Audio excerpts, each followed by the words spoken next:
नमस्कार रोबिन जी। पिछले कई दिनों से कूड़े का एक इशू बना हुआ है। क्यों ये कूड़ा जो है उठ नहीं पा रहा है आपके वार्ड से? नमस्कार, मैं अमरदीप सिंह रॉबिन। देखिए, ये जो कूड़े का जो विषय है ये आज से नहीं है, लगभग आज से 4 साल पहले हमारी एक बहन है वार्ड नंबर 12 से गरिमा, उन्होंने इसके लिए एक लेटर, उस समय जो अधिशासी अधिकारी थे हमारे एसडीएम साहब और कई डीएम साहब, काफ़ी अधिकारियों को डोर टू डोर पर प्रकाश, ये शुरुआत उन्होंने की थी और उन्होंने बताया किस तरीके से नगर पालिका इस पूरे स्कैम को एक बहुत प्लान्ड वे में कर रही है। इसमें किस तरह आईटीसी का सीएसआर फंड और किस तरीके से एनजीओ को मिलाकर ये पूरा स्कैम प्लान किया है। अभी देखिए, इस पूरे नगर पालिका में हमने भी परसों अपनी एक वीडियो लाइव किया था सुभाष नगर से और निवेदन किया था बीएचएल से। मैं बीएचएल का धन्यवाद करता हूं सबसे पहले कि उन्होंने इस विषय को गंभीरता से लिया। इसमें क्या हो रहा था कि अपने कंफर्ट के हिसाब से नगर पालिका को जहाँ जगह मिल रही थी वो कूड़े को वहाँ डंप कर दे रहा था, फेंक दे रहा था। जहाँ उसे खाली जगह मिली कूड़ा डाल दिया।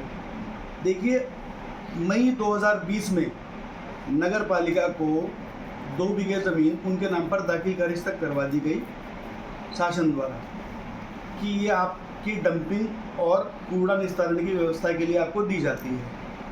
आप ये लगा लीजिए, आज 6 साल होने वाले हैं, आज तक हमारे पालिका अध्यक्ष और अधिशासी अधिकारी मिलकर इसका सर्वे ही करते जा रहे हैं। सर्वे चल रहा है, सर्वे चल रहा है, सर्वे चल रहा है, सर्वे चल रहा है।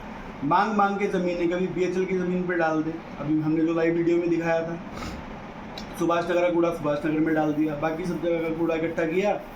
पेंटागल मॉल के बराबर से जो रास्ता पीछे नदी की तरफ जाता है, बिलीव कीजिए वहाँ पर इतने बड़े बड़े पहाड़ बना दिए गए कूड़े के। ये इन्होंने खुला मतलब धज्जियाँ उड़ा दी गई। पूरे जितने भी हमारे नियम, हमारे बायलॉज को ताक पर रखकर अपनी मनमानी करते जा रहे हैं। और पिछले 5 दिन से इतना बड़ा, आप ये लगा लीजिए कि ये आम जनता की बहुत गंभीर समस्या है कि लगभग 1 लाख परिवारों का कूड़ा पिछले 5 दिन से नहीं उठ रहा, घरों के अंदर है। अब अगर वो कूड़ा ना उठे तो लोग क्या करेंगे? बराबर वाले प्लॉट्स में, सड़कों पर फेंकेंगे। तो क्या ये हमारे पालिका अध्यक्ष को शोभा देता है? या हमारे जो अधिशासी अधिकारी हैं, हम कब से इनको चेता रहे हैं कि इसकी प्रॉपर व्यवस्था कीजिए। दोबारा से वार्ड नंबर 12 की जो सभासद है गरिमा बहन, उन्होंने उनको फिर से लिखकर और 12 सभासदों ने उस पर साइन करके कल को भी अधिशासी अधिकारी को दिया और वही टाल मटोल का रवैया है। तो मैं ये बता रहा हूँ कि अगर ऐसे चलता रहा तो हम सब सभासद, जब कोई हमारी सुनेगा नहीं, तो हम क्या करेंगे? उस कूड़े को उठाकर नगर पालिका के अंदर ही डालना शुरू कर देंगे, अपनी व्यवस्थाएं बनाएंगे उसका, फिर ये हमारी मजबूरी बन जाएगी। जबकि आप देखिए कि जो हमारी पालिका है उसमें हमारे ज़िले के सबसे बड़े बड़े अधिकारी, चाहे एसएसपी साहब हों, डीएम साहब हों, एसडीएम साहब हों, हमारे मुख्य चिकित्सा अधिकारी हों, सीएमओ साहब, इनके कार्यालय और इनके आवास भी इसी पालिका की टेरिटरी के अंदर आते हैं। तो मैं अपील करता हूँ अधिकारियों से कि आप देखें कि ये हो क्या रहा है। मतलब इतना खुला भ्रष्टाचार और इतनी अनियमितताएं, क्या ये सही है? जी। प्रदेश के जितनी भी नगर पालिका नगर निगम है, सबकी बैठक हो गई है। सिर्फ एक नगर पालिका परिषद ही है, शिवालिक नगर नगर पालिका परिषद ही। देखिए, मैं आपको बार बार मैंने कई बाइट्स में बताया कि हमारे प्रदेश में 11 नगर निगम हैं, 43 नगर पालिकाएँ हैं और ये अध्यक्ष जी का निकम्मापन है, नकारापन है कि वो आज तक अपने बोर्ड की बैठक नहीं करवा पाए।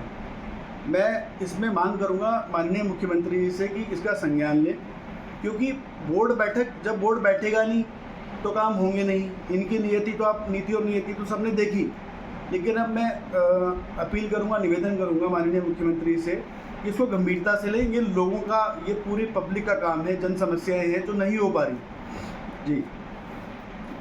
ये इनके ऊपर जो लगे हुए भ्रष्टाचार के आरोप थे, इसके बारे में आप क्या कहना चाहेंगे? देखिए, डोर टू डोर कलेक्शन में बहुत बड़ा स्कैम है, ठीक है। इसकी जांच चल रही है। आप ये जो लाइट्स हैं, चाहे डेकोरेटिव लाइट्स हो, सोलर लाइट्स हो, और आपकी एलईडी लाइट्स हो। इसका मैंने पूरा स्कैम 2 करोड़ का अलग, 1 करोड़ 65 लाख का अलग ही बताया था। उसके बाद डस्टबिन्स का आपने देखा कि क्या किस तरीके से 80 लाख रुपए के डस्टबिन खरीदे गए, वो गाड़ी से उतारे, फ़ोटो खींची और वापस रख दिए गए। आज तक किसी पालिका में कहीं कोई डस्टबिन नहीं है। तो आपको मैं छोटी सी बात बताता हूँ कि जहाँ हमारी शौलिक नगर की पीठ बनती है, वहाँ पर ना गौ माता के लिए गौशाला के रूप में एक छोटा सा इन्होंने वो बनाया है शेड, सिर्फ एक दिन के लिए, जिस दिन उसका उद्घाटन होना था। लाखों रुपए खर्च कर दिए गए। एक दिन उसमें हरा चारा और एक पानी का बाउल रखा गया कि यहाँ पर जो है हरा चारा रखा जाएगा और पानी का बाउल रख दिया। उसके बाद वो लाखों रुपए ज़ीरो। आज तक उसके बाद वहाँ पे सिर्फ पन्नियों का ढेर, कूड़े का ढेर है। आप जाकर देखिए। मैं सबसे अपील करता हूँ कि जाइए, देखिए हमारे पैसे की बर्बादी किस तरीके से की गई, किस लिए, एक दिन 2 दिन की वाहवाही लूटने के लिए और अपनी फ़ोटो माल्यार्पण करवाने के लिए बस। तो चीज़ें इतनी ज़्यादा ख़राब हो चुकी हैं इस बार इस नगर पालिका में कि बिल्कुल मनमानी ढंग से, क्योंकि पहले जब सभासद गए बात करने के लिए वोट बैठक के बारे में तो गाली गलौज बदतमीजी हो गई। अब कल जब सभासद दोबारा से, क्योंकि आम जनता की जन समस्या है कि 5 दिन से लोगों का कूड़ा, 1 लाख से अधिक पब्लिक है, उसका कूड़ा घरों में पड़ा है पिछले 5 दिन से, तो कल को वहाँ मजदूरों से मिलकर हड़ताल करवा दी गई। तो मैं कहूँगा कि थोड़ा सा इसमें हमारे जो बड़े प्रशासनिक अधिकारी हैं उनको आगे आकर इन चीज़ों को गंभीरता से देखना चाहिए। कल हम सब लोग डीएम साहब के पास भी जा रहे हैं, 12 के 12 सभासद, और हम उनको लिखित में अपने लेटर हेड्स पर ज्ञापन देंगे और उनको इस विषय की गंभीरता को बताने का प्रयास करेंगे। धन्यवाद। धन्यवाद रोहन जी।